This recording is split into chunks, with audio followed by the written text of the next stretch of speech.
Welcome to Starbound. My name is I Am Duck, and I'll be your narrator today. Nearly 500 supporters get early access to our stories, including brand new episodes of Sunspy Academy and Freyrin and Rimiki.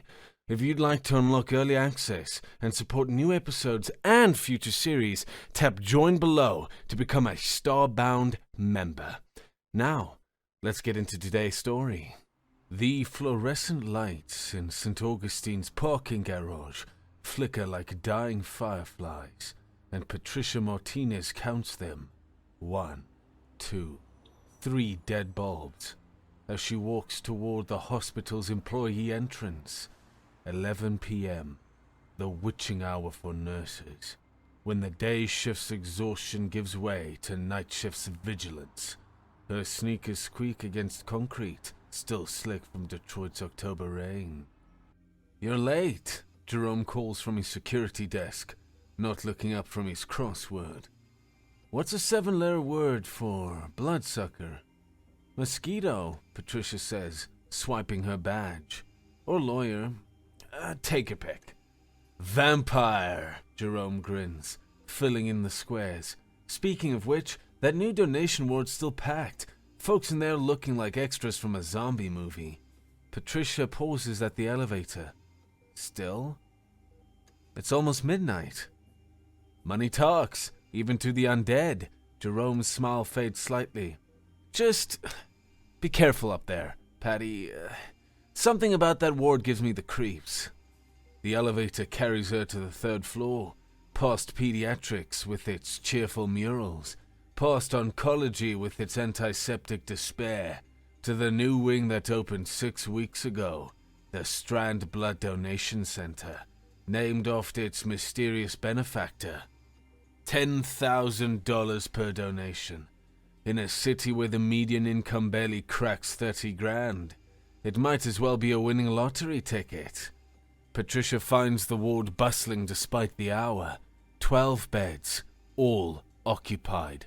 The donors lie still, IV lines snaking from their arms to collection bags that catch the light strangely. Like oil on water, but cleaner somehow. She checks her patient list on the tablet. 8 regulars, 4 new arrivals. Marley Novak occupies bed 7, and Patricia's heart sinks. 4th donation in 6 weeks. The pre-law student looks thinner each time, her dark humor growing sharp as her body grows frailer. "Hey, stranger," Marley says without opening her eyes. "Come to drain me dry?" That's the opposite of my job description. Patricia checks the flow rate on Marley's IV. "You know the recommended wait time between donations is 8 weeks. Rent doesn't wait 8 weeks. Neither does tuition." Marley opens one eye. "Besides, I feel fine. Better than fine, actually. It's weird. I used to stress about everything. Exams, money, whether Josh would text me back. Now it all seems so distant." Patricia frowns, making notes on the tablet. Marley's blood pressure seems perfect. Too perfect for someone who's donated 40 pints in 6 weeks. Any other symptoms? Dizziness, fatigue. "Just the dreams." Marley closes her eye again. "I dream I'm floating in something warm and silver, like being in the womb, if the womb was made of mercury." Before Patricia can respond, Dr. Strand appears at her elbow. The donation ward's chief physician moves with the peculiar grace of a man who never quite learned how joints should bend. Tall and gaunt, with prematurely silver hair and eyes the color of old pennies, he radiates a paternal concern that never quite reaches room temperature. "Miss Martinez," he says, voice carrying an accent Patricia can't place. Not quite European. Not quite anything.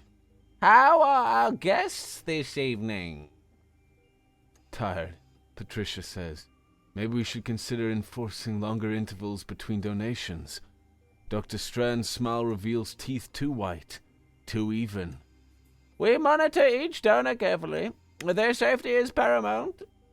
He glances at Marley's collection bag, and Patricia swears she sees something shift in his expression. Hunger or satisfaction. Gone too quick to name. The new storage solution is working beautifully.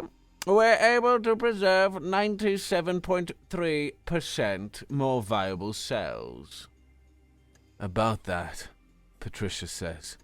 The collection bags look different. What's in the new solution? Proprietary blend, nothing harmful, I assure you. Dr. Strand's hand rests briefly on Patricia's shoulder, and his touch carries an odd vibration, like standing too close to high-voltage lines. Continue your excellent work. I'll be in my office if needed. He glides away, and Patricia realizes she's holding her breath.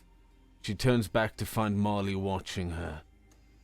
He's wrong, you know, Marley whispers. About it not being harmful.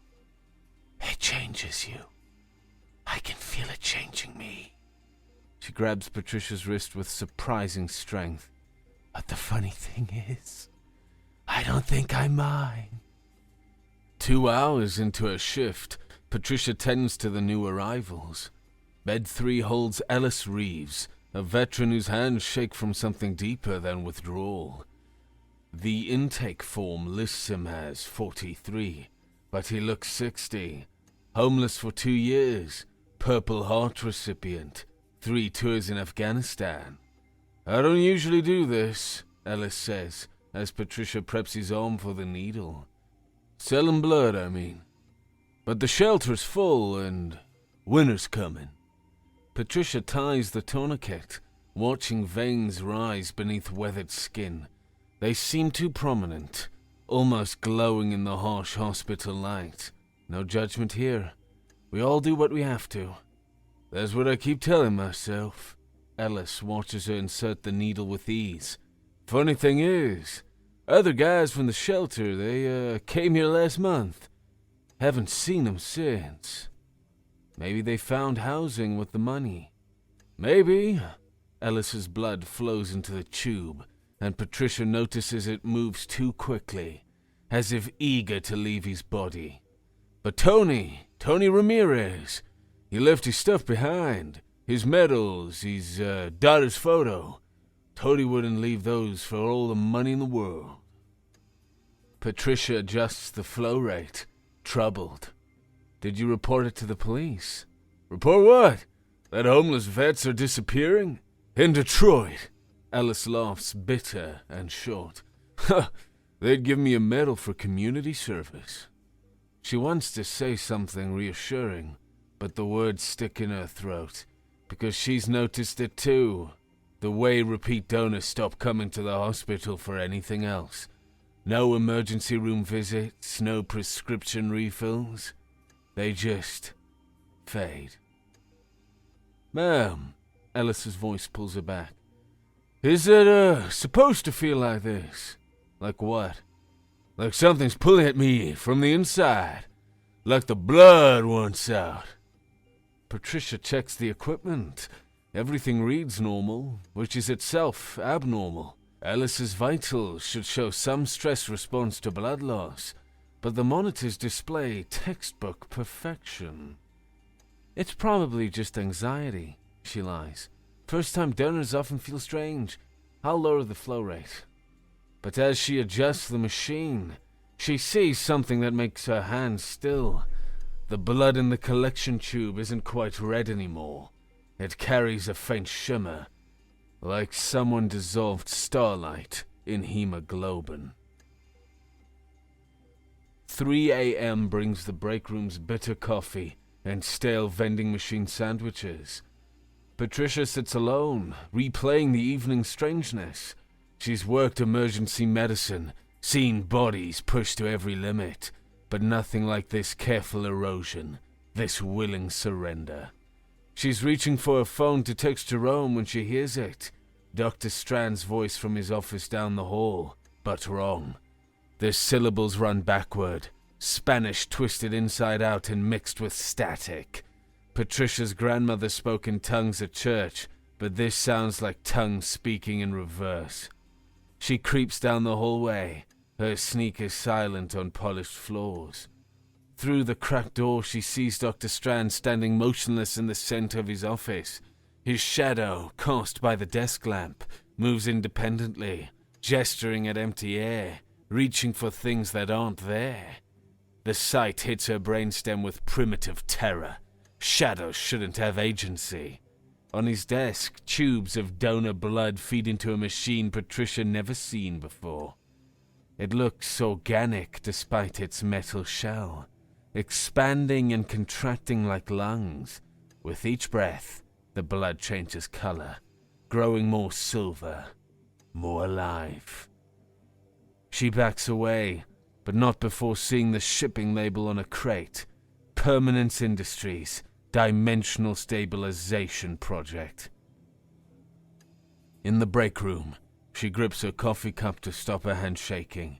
Exhaustion, she tells herself. 12-hour shifts, playing tricks. But she knows the difference between tired eyes and true sight. Something fundamental is wrong in the donation ward. Her phone buzzes. Jerome. You okay up there? Cameras went weird for a minute. All static. She types back. Fine, just tired. But she's not fine. She's a nurse in a hospital that's doing something to its donors, and she took an oath. First, to do no harm. The words feel like ash in her mouth. 4 a.m. brings crisis. Patricia's checking on the overnight donors when Marley's monitors scream. She runs to bed 7 to find Marley convulsing, but wrong. Her eyes track Patricia with desperate awareness even as her body jerks in rhythms that don't match human movement. Help! Marley whispers through clenched teeth. It's inside me! In my blood! Patricia grabs for the emergency kit, but stops cold. Marley's blood has turned to liquid silver in the collection bag, moving with its own current, its own purpose. The IV line pulses like an artery, and where it enters Marley's arm, her veins glow silver beneath translucent skin. Oh, what's happening to me? Marley's voice cracks with terror her body can't express. Before Patricia can answer, Dr. Strand appears, too fast, as if he stepped through space rather than across it. He produces a syringe filled with something that makes the air around it shimmer like heat waves. Acute reaction, he says calmly, sliding the needle into Marley's IV port. Rare but manageable. The shimmer spreads through Marley's system, and her convulsions slow, then stop. But her eyes remain aware, horrified, locked on Patricia's face. What did you give her? Patricia demands. A stabilizer. She'll rest now. Dr. Strand turns those copper eyes on Patricia, and she feels evaluated down to her component atoms. You handled that well. Such dedication deserves recognition. How would you feel about additional shifts? Double overtime, of course. We'll need someone with your... He pauses, tasting words. Compassion. Patricia looks at Marley, now still but somehow more disturbing for it. The student's eyes have gone glassy, but Patricia swears she sees something moving in their depths. Silver schools of thought swimming in consciousness. I'll think about it, she says. Wonderful. Dr. Strand's smile could cut glass. We're expanding the program. So many people need what we offer. Financial salvation in exchange for a small biological donation. Everyone wins. He leaves, and Patricia stays with Marley until the girl's eyes finally close. But she notices Marley's blood never stops moving in the collection bag, circling like something caged. Dawn comes like a reprieve. Patricia stumbles through shift change, barely hearing the day nurses chatter. In the parking garage, she sits in her car and stares at her hands. They look the same, but she feels contaminated, as if whatever's happening in the water seeped through her skin. She drives home through Detroit's broken streets, past abandoned factories and foreclosed homes. The city bleeds people. Her apartment offers no comfort. She pours wine she doesn't drink, runs a bath she doesn't take. Instead, she stands at her window watching the sunrise over a city that's learned to sell anything to survive. But she can't let it go. That silver blood. Molly's aware eyes. Dr. Strand's shadow moving on its own. She pulls out her phone and scrolls through her contacts until she finds the one person who might believe her. Dr. Rashida Okami answers on the third ring, voice thick with sleep. Patricia, it's 7 a.m. I need your help, Patricia says. Something's wrong at the hospital. With the blood. A pause. Then sharper. What kind of wrong? Patricia tells her everything. The silver blood. The disappearing donors. Dr. Strand's impossible movements. It sounds insane spoken aloud, but Rashida doesn't laugh. Can you get me a sample? Rashida asks. That's illegal. I could lose my license. Patricia, if what you're describing is real, licenses are the least of our concerns. Bring me a sample. I'll run tests at my private lab. Off the books. Patricia closes her eyes. Once she crosses this line, there's no going back. But she thinks of Molly's terror, Ellis's missing friends, all those donors feeding something that shouldn't exist. Tonight, she thinks. I'll get it tonight. The next shift starts like deja vu. Same fluorescent flicker, same Jerome at his desk. But tonight, Patricia carries a secret. Empty vials hidden in her scrub pockets, waiting to steal truth. You look tired, Jerome says as she badgers in. Didn't sleep well. Join the club. He leans forward conspiratorially. Had to review security footage from last night. Strangest thing, there's a 10-minute gap where all the cameras show static, right around 3 a.m. Patricia's pulse quickens. Equipment malfunction? Maybe, but here's the weird part. The timestamp never jumps, like those 10 minutes just weren't. He shakes his head. I'm probably overthinking it. This place has me jumping at shadows lately. If only he knew, Patricia thinks, how shadows can jump back. The donation ward bustles with fresh victims. She counts 15 beds now, 3 more than yesterday. The new additions sit in a corner that Patricia swears wasn't there before, as if the room stretched to accommodate demand. She finds Molly in the same bed, hooked to the same machines. But everything else has changed. The girl's skin has taken on a pearl-like sheen, and when she breathes, Patricia glimpses silver in the depths of her throat. Back again, Patricia asks softly. Molly's eyes open slowly, like windows painted shut. Never left. Dr. Strand says I'm special. A perfect candidate for the advanced program. Her voice sounds like it's coming through water. I don't remember agreeing to it. Patricia checks the chart. According to the notes, Molly's been here continuously for 3 days, but Patricia distinctly remembers discussing discharge yesterday. Molly, do you want to leave? What? Molly tastes the word like foreign cuisine. I used to want so many things. Law degree, justice, love. Now I just want to float. She smiles and her teeth look denser somehow, like compressed starlight. Is that bad? Before Patricia can answer, A commotion erupts near the new beds.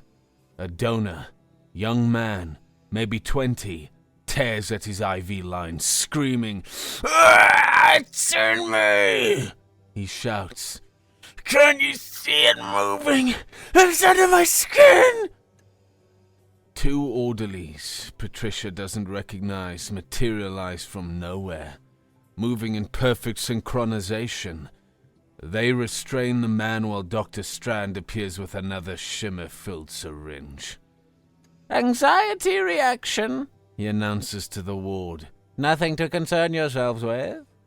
But Patricia sees the truth in the young man's eyes before the sedative takes hold. He's not hallucinating. Something is moving under his skin.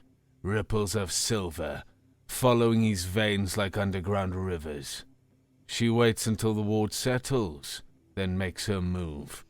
While checking Molly's IV, she palms a vial and draws blood from the collection tube. The silver liquid feels heavier than it should, and warm. Almost body temperature despite hanging in room air for hours. "Stealing from the sick?" Molly whispers. "That's not like you." Patricia freezes. Molly's eyes remain closed, but somehow she knows. "I'm trying to help." "That's what they all say." Molly's hand finds Patricia's wrist again, grip cold as morgue metal. "But maybe you're different. Maybe you'll actually do something before it's too late." Too late for what? Molly's eyes open, and they're shot through with silver veins. "To stop becoming what we're meant to be." Patricia slips away during her break, the stolen blood burning like guilt in her pocket. She finds a quiet corner and texts Rashida. "Got it. Lunch tomorrow?" The response comes immediately. "My lab, noon. Be careful." She deletes the messages and returns to find the ward transformed. Construction workers move through the space with eerie coordination, their footsteps creating vibrations that make her teeth ache. They're adding another room, walls appearing as if grown rather than built. "Expansion," Dr. Strand explains, materializing at her shoulder. "Demand exceeds supply. We're approved for 30 beds by month's end." Where are all these donors coming from? "Word spreads in desperate communities. We offer hope." His copper eyes reflect the construction lights like a cat's. "You seem troubled, Miss Martinez. Perhaps you need rest. I could arrange a few days off. Paid, naturally." It's a warning, wrapped in kindness. Patricia forces a smile, just overwhelmed by how fast things are moving. "Change often feels overwhelming. But consider, we're solving two problems at once: poverty and medical advancement. The donors receive financial relief, and medical science gains invaluable resources." For what research exactly? Dr. Strand's expression doesn't change, but the air around him grows dense. "That's proprietary information. But I assure you, the applications will revolutionize human existence." He glides away, and Patricia notices the construction workers pause. Until he pauses, like video buffering. Whatever Dr. Strand is, he affects reality around him. She spends the remaining hours documenting everything she can. Blood flow rates that defy normality. Donors whose vital signs show perfection even as their bodies waste. Silver spreading through veins like infection. But one the body welcomes. Near dawn, she checks on Ellis. The veteran looks smaller, as if he's collapsing inward. "Had the dreams," he says without prompting. "The silver ocean. Others floating with me. We're all connected by threads of light." His hand finds hers, still strong despite his deterioration. "In the dream, I understand everything. Why we're here. What we're becoming. But when I wake up, it slips away like smoke. What are we becoming, Ellis? Bridges, he whispers, between what is and what needs to be. Rashida's private lab occupies a converted warehouse in Corktown, hidden behind a craft brewery and artist studios. Patricia finds her friend hunched over equipment that costs more than most houses, surrounded by coffee cups and determination. Tell me that's not blood, Rashida says, eyeing the vial. I need you to tell me what it is. Rashida takes the sample with gloved hands, her clinical detachment wavering when she sees the silver swirl. This came from a human donor. Multiple donors. Same result each time. The next hour passes in tense silence, broken only by machine hums and Rashida's increasingly creative cursing. Patricia watches her friend run test after test, each result adding new lines to her forehead. Finally, Rashida steps back from the centrifuge. This is impossible. But it's right here. Defying every law I know. She pulls up a spectrograph on the monitor. Your blood contains an element that doesn't exist on the periodic table. It has properties of noble gases, but bonds like a transition metal. It's stable at energy levels that should tear atoms apart. What does that mean? It means this element shouldn't exist in our universe. The physics don't work. Rashida turns to face her, and Patricia sees real fear in her eyes. Patricia thinks of Molly's aware eyes during the seizure. How is that possible? It's not. Nothing about this is possible. Rashida returns to the sample, adjusting magnification. There's something else. The element seems to be rewriting the DNA of blood cells, but gradually, like it's trying not to trigger an immune response. Trying? You mean intentionally? That's exactly what I mean. Rashida pulls off her gloves with shaking hands. Patricia, this isn't contamination. It's colonization. Something is converting human blood into something else. The words hang between them like a diagnosis of terminal illness. Patricia tells her about the disappearing donors, Dr. Strand's wrongness, the construction that bends reality. We have to report this, Rashida says. To whom? The CDC? The FBI? Tell them what? Boogeymen are stealing blood from a legal donation program? Then what do we do? Patricia thinks of Marley, Ellis, all the desperate people trading their humanity for rent money. We find out what they're really doing, and we stop it. Rashida grabs her arm. This is bigger than us. If that element can rewrite DNA, alter consciousness, and is that addictive? We're talking about the end of human existence as we know it. Or the beginning of something else, Patricia says, remembering Ellis's words. Either way, I can't stand by and watch it happen. Then you'll need more than stolen blood samples. Rashida moves to her computer. I have contacts at the CDC, FDA, even some journalists who investigate medical fraud. But we need hard evidence, documents, shipping records, anything that shows where this blood goes. I'll get it. Patricia. Rashida's voice softens. Be careful. If they're capable of this, they won't hesitate to silence you. Patricia thinks of Dr. Strand's copper eyes, his shadow moving independently. I know, but someone has to bear witness.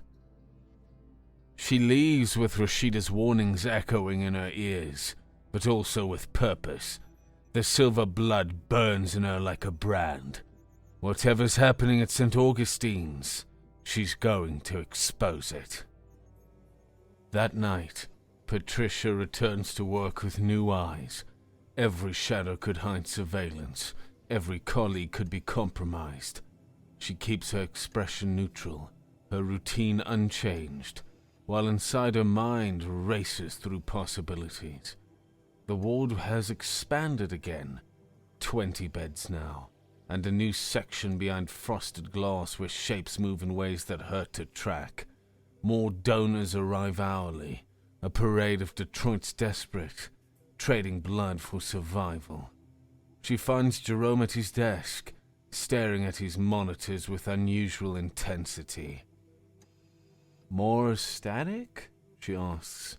"Worse." He turns the screen toward her. "Look at the timestamp."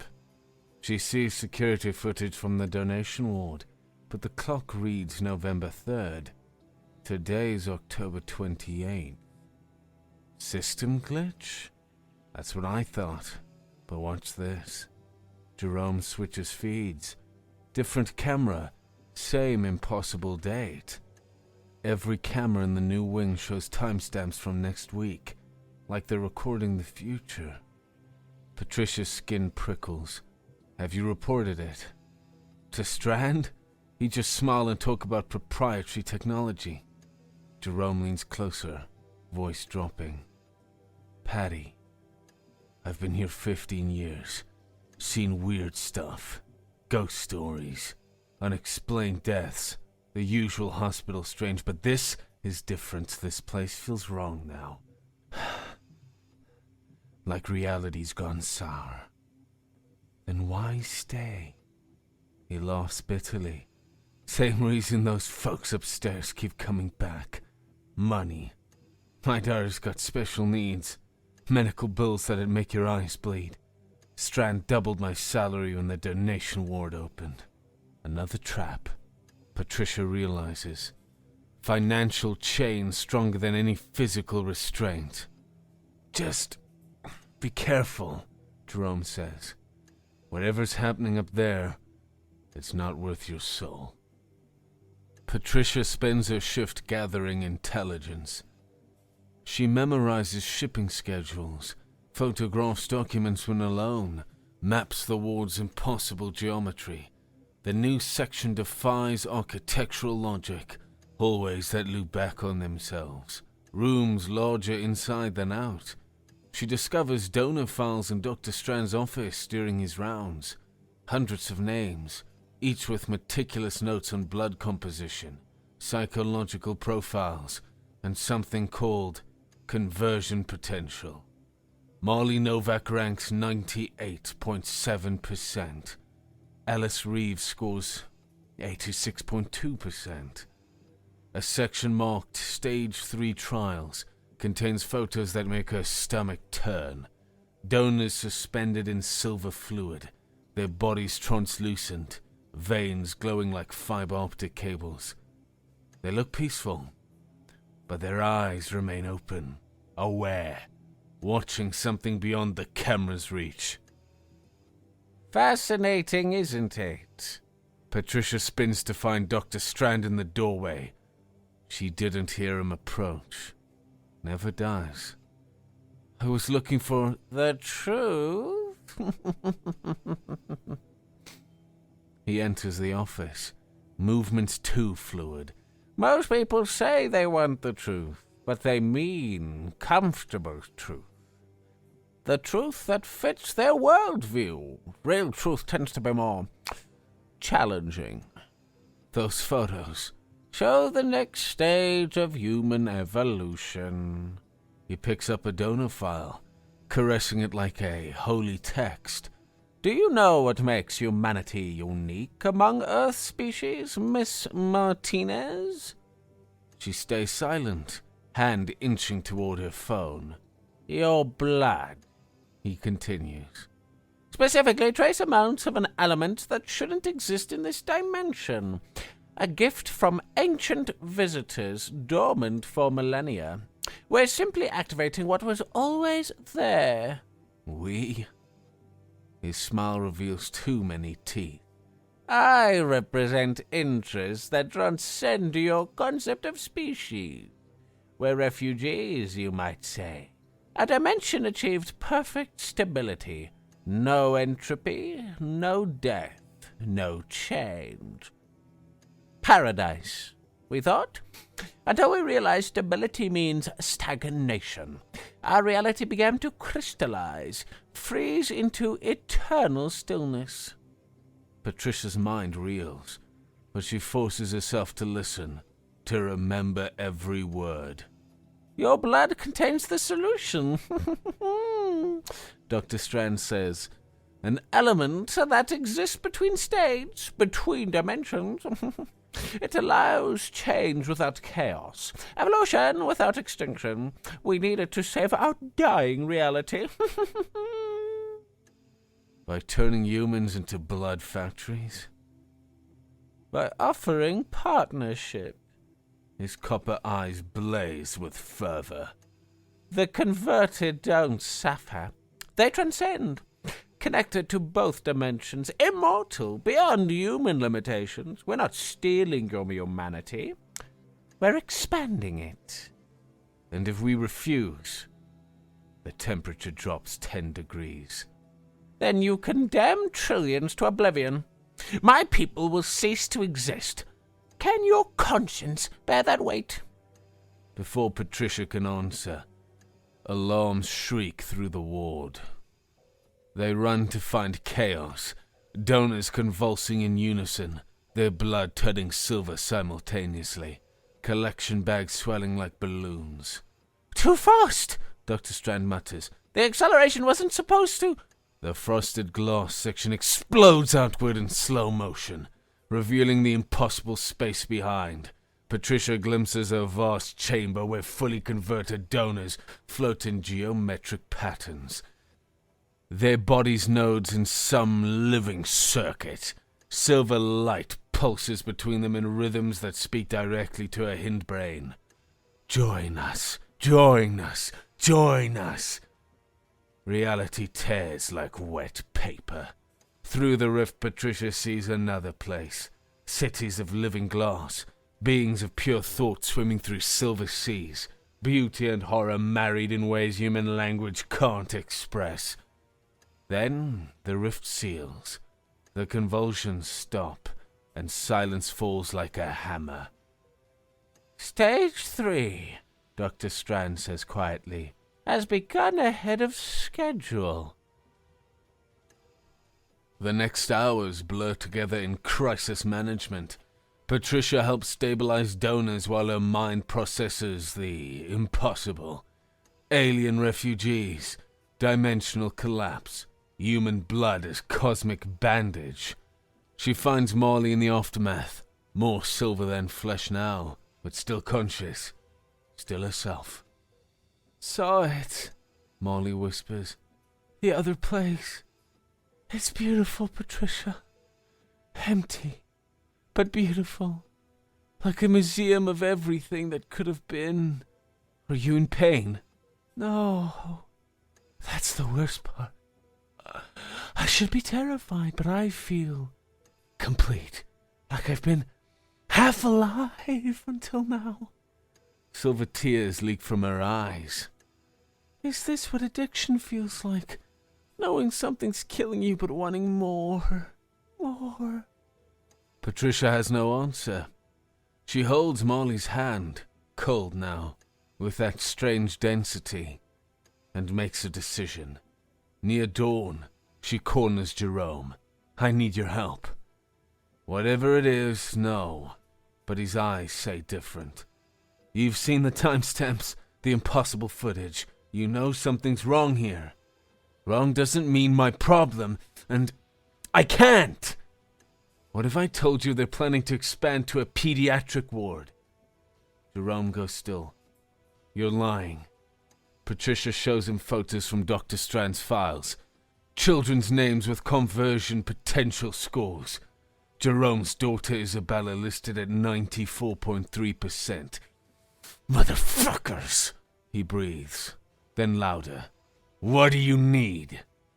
Together they plan. Jerome will use his security access to map the true extent of the facility, if he even can do such a thing anymore. Patricia will document everything she can, and tomorrow night they'll infiltrate the shipping warehouse where the blood goes. The warehouse squats in an industrial district that Detroit forgot, surrounded by the bones of dead factories. Patricia and Jerome approach at 2 a.m. "Cameras show nobody home," Jerome whispers, checking his tablet. "But in this place, that don't mean much." They enter through a loading dock. Jerome's military contacts identified. Inside, Patricia expects medical equipment, refrigeration units, industrial blunt storage. Instead, they find architecture that breaks her brain. The warehouse interior stretches impossibly far, ceiling lost in shadows that move like living beings. Organic machines pulse along the walls, part metal, part flesh, all wrong.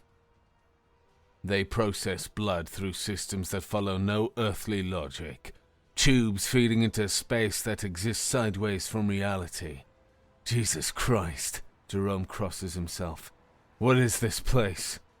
"A bridge," says Dr. Strand, stepping from shadows they swear weren't there seconds ago. "Between what you call real and what we call home." Jerome reaches for his gun, but his hand passes through it like mist. The warehouse shifts, walls breathing, floor rippling. Patricia realizes they're not in Detroit anymore. Not entirely. "Welcome to the intersection," Dr. Strand continues. His human disguise flickers, revealing something underneath that Patricia's eyes refuse to process. "The place where dimensions kiss. Your blood built this. Every donation extends our foothold in your reality." "Show us," Patricia demands, surprising herself with her steadiness. "Show us everything." Dr. Strand tilts his head, an angle that shouldn't be possible. "Curious even now. That's why you're perfect for what comes next." He gestures, and the warehouse explodes into revelation.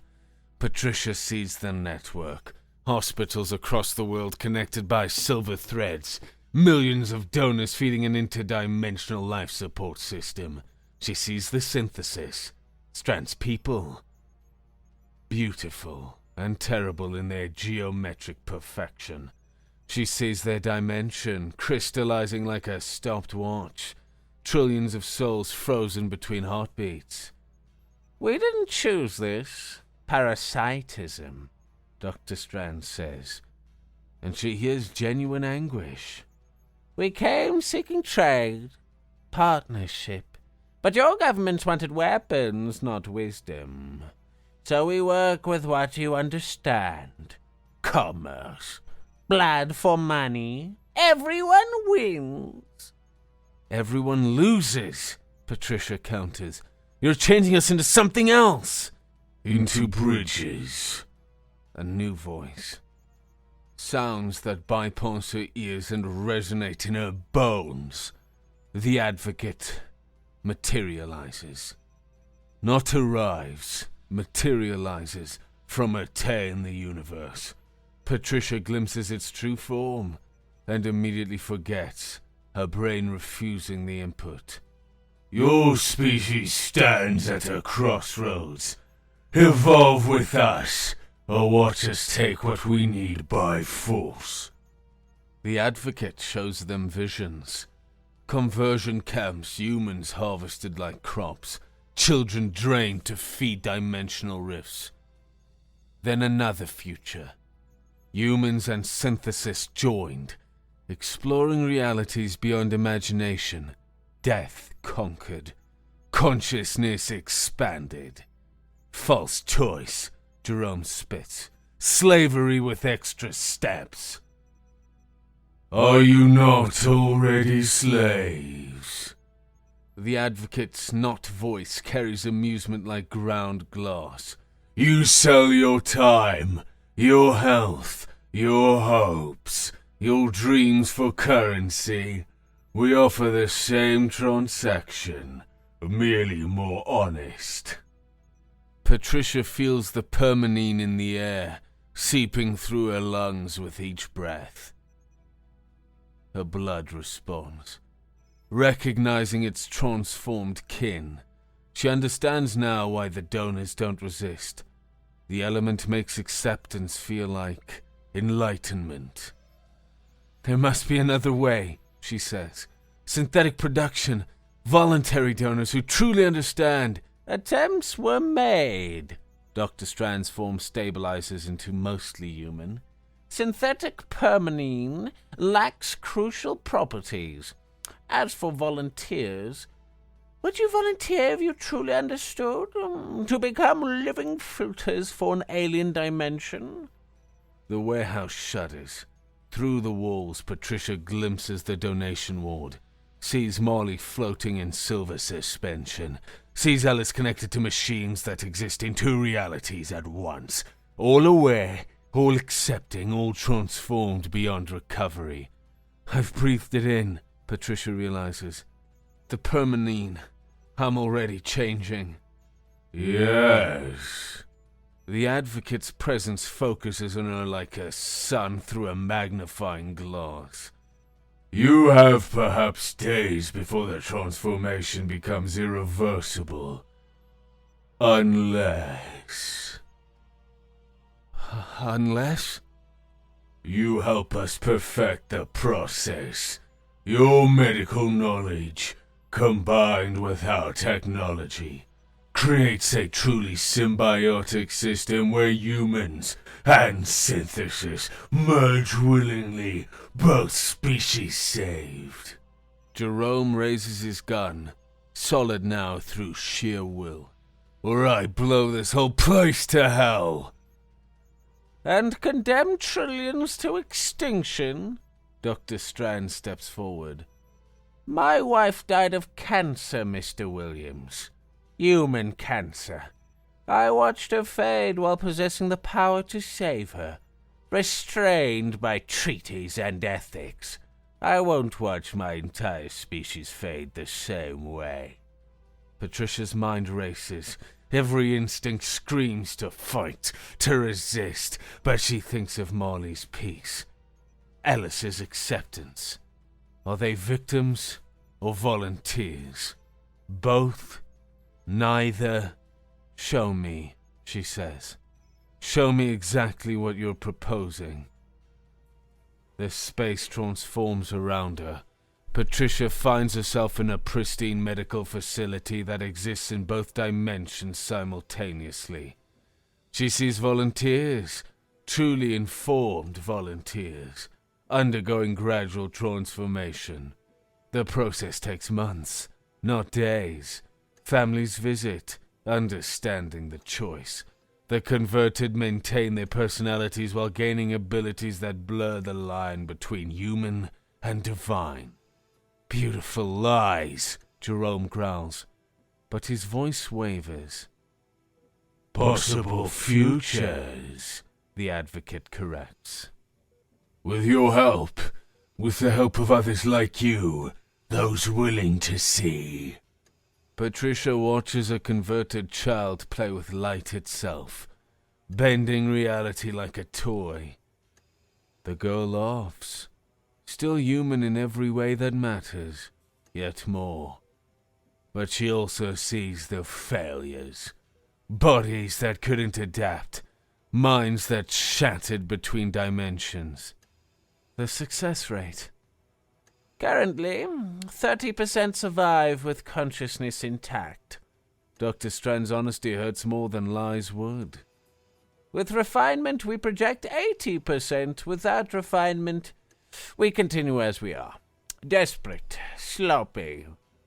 Or we could stop you entirely, Jerome says. Then we die, and eventually, so do you. The advocate shows them entropy, advancing in their own dimension. Heat death accelerated by cosmic instability. The barriers between realities weaken. Our crystallization spreads like infection. In perhaps 1,000 years, your universe faces the same fate. Patricia feels the weight of impossible choice.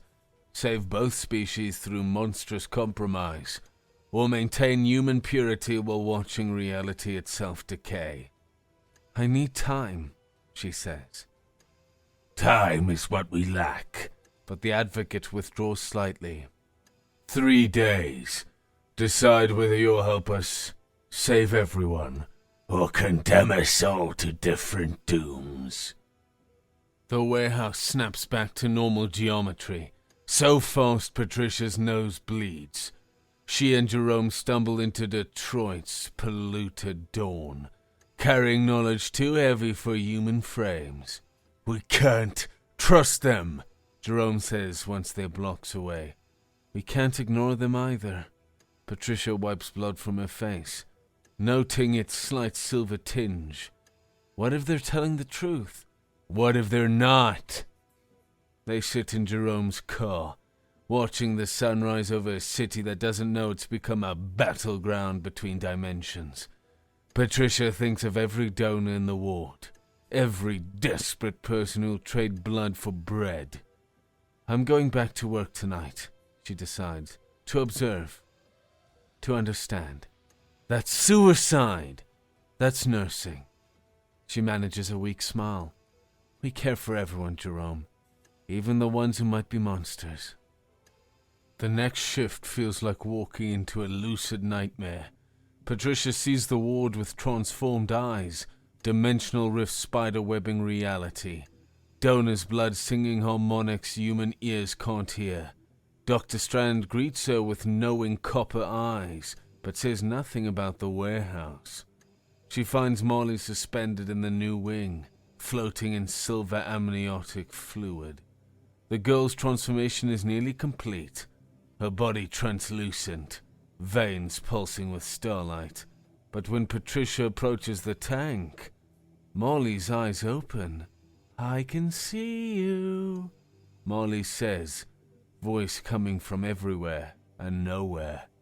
All of you, past, present, the you that could be. You're beautiful, Patricia, like a rose made of choices. Are you in pain? I'm in everything. Molly's expression shifts through emotions too complex for human faces. I can feel their dimension dying. Each moment another mind crystallizes into eternal thought. They're not evil, Patricia. They're terrified children watching their universe become a museum. And us? Are we just fuel for their survival? We're hope. Silver tears flow up instead of down. The first species they found that can bridge realities. Our blood doesn't just save them, it saves us from the same fate. The universe tends towards stillness. We're the chaos that keeps it alive. Patricia spends hours with the converted, documenting their experiences. Each tells similar stories. Initial terror, giving way to understanding, then acceptance, then something beyond human emotions. They describe sensing vast networks of consciousness, touching minds across dimensions, feeling the universe's hidden architecture. But she also finds the failures. Bodies that rejected the change, reduced to silver husks. Minds that couldn't handle dimensional awareness, locked in permanent screaming. For every transcendent success, a tragedy. Near dawn, she discovers Rashida in the ward. No, Patricia breathes, rushing to her friend's bed. Rashida's eyes flutter open, already touched with silver. They came to my lab, showed me everything. The dimensional collapse, the entropy cascade, their research. They asked if I wanted to understand it firsthand, to help find a better way. I'm sorry. I'm so sorry. Don't be. Rashida grips her hand with desperate strength. I've seen their daughter, Patricia.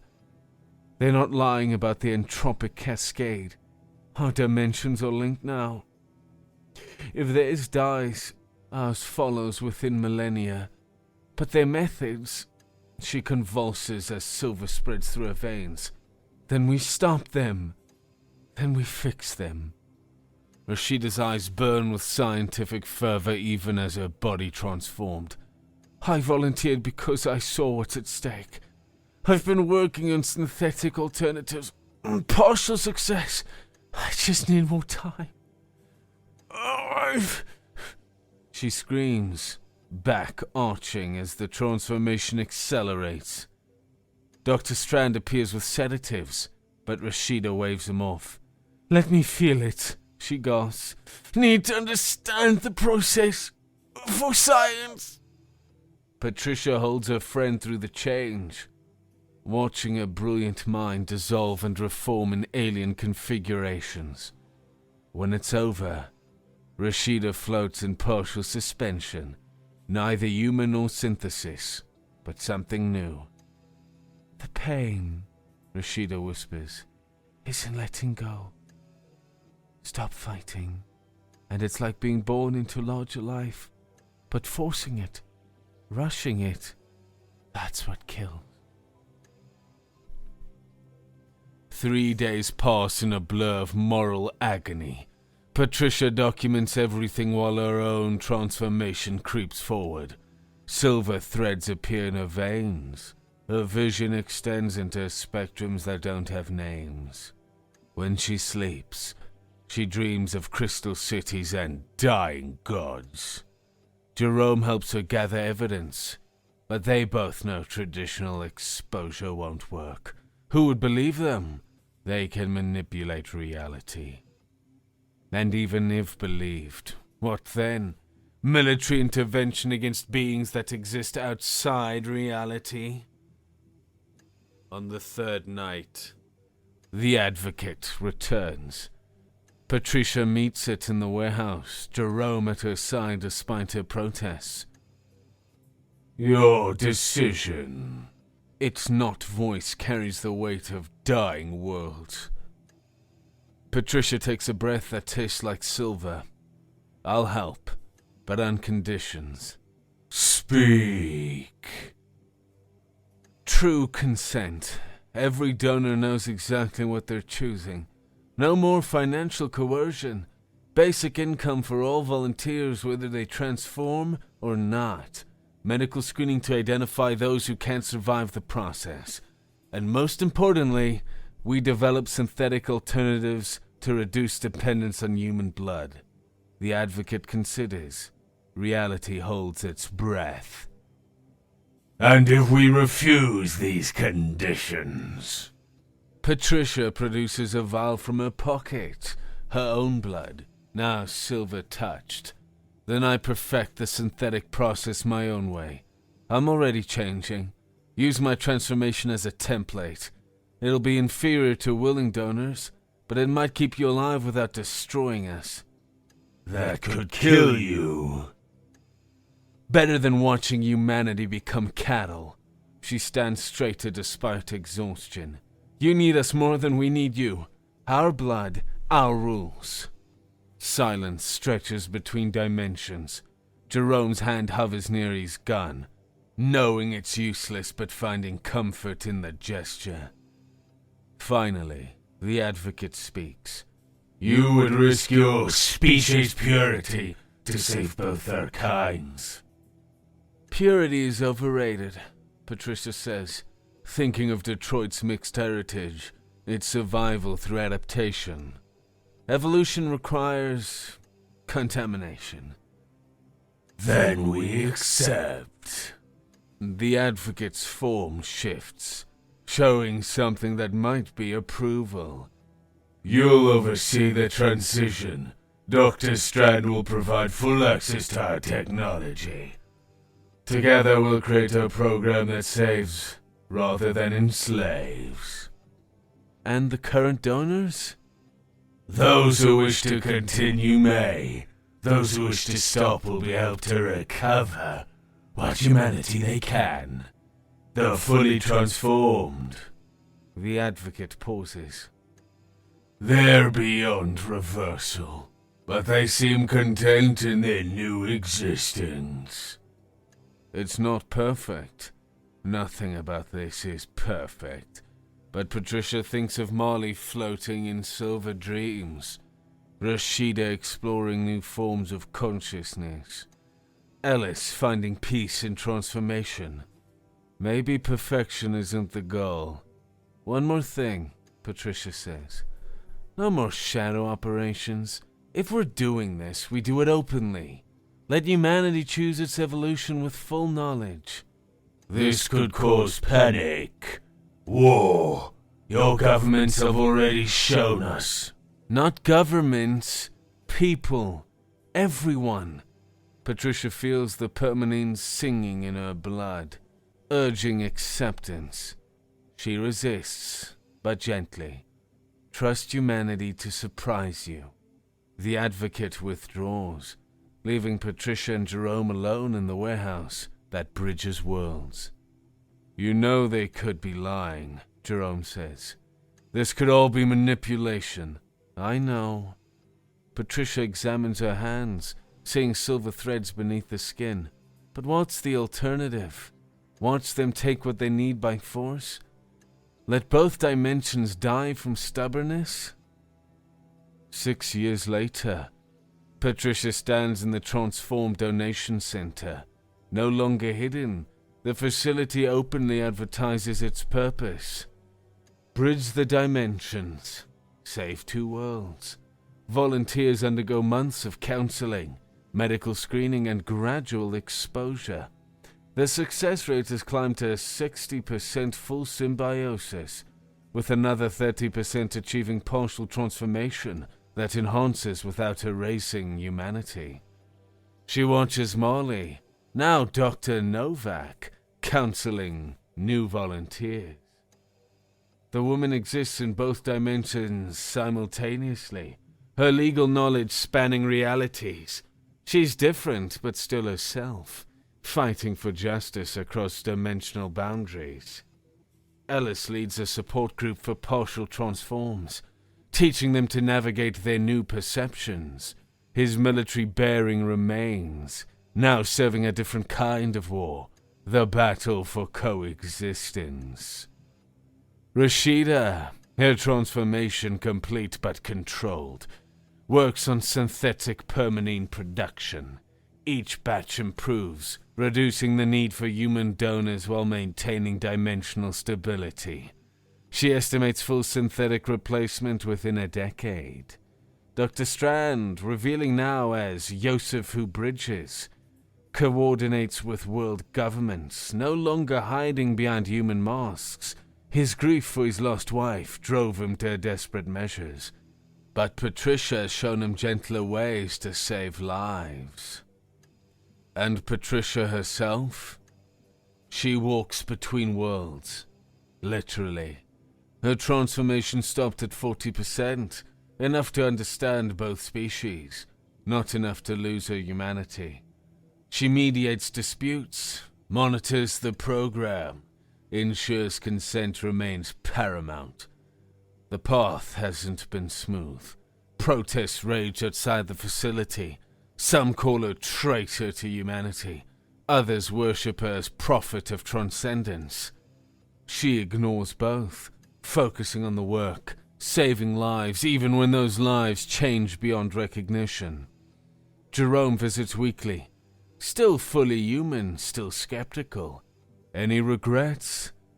Patricia watches a child born to transformed parents, human in appearance but able to perceive dimensions her ancestors could not imagine. The girl plays with light like clay, her laughter echoing across realities. Some, Patricia admits, but there's no point mourning about the past. She thinks of that first night, Molly's seizure, the silver blood that started everything.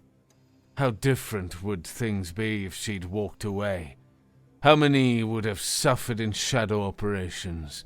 How many dimensions would have died from prideful separation? The shift's ending, Jerome notes. You coming to dinner? My daughter wants to hear about the light children again. In a moment. Patricia walks through the ward one last time, checking on volunteers in various stages of transformation.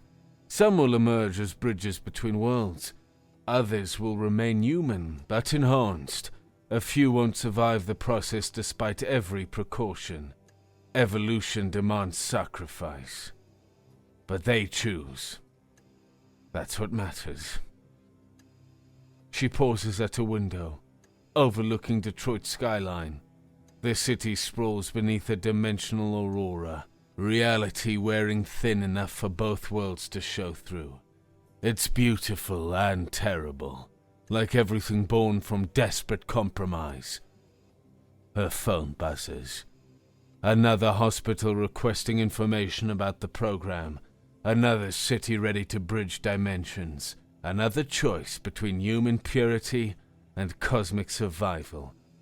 Patricia Martinez, nurse to 2 species, answers the call. There's work to do, lives to save, evolution to midwife. The blood that flows silver through her veins carries the future. Messy, imperfect, but alive. In the donation ward, volunteers dream of silver seas while their blood builds bridges between dying worlds, and Patricia walks among them, tending transformation with the same hands that once fought it. She's still a nurse. She still helps people. Even when people stop being just human.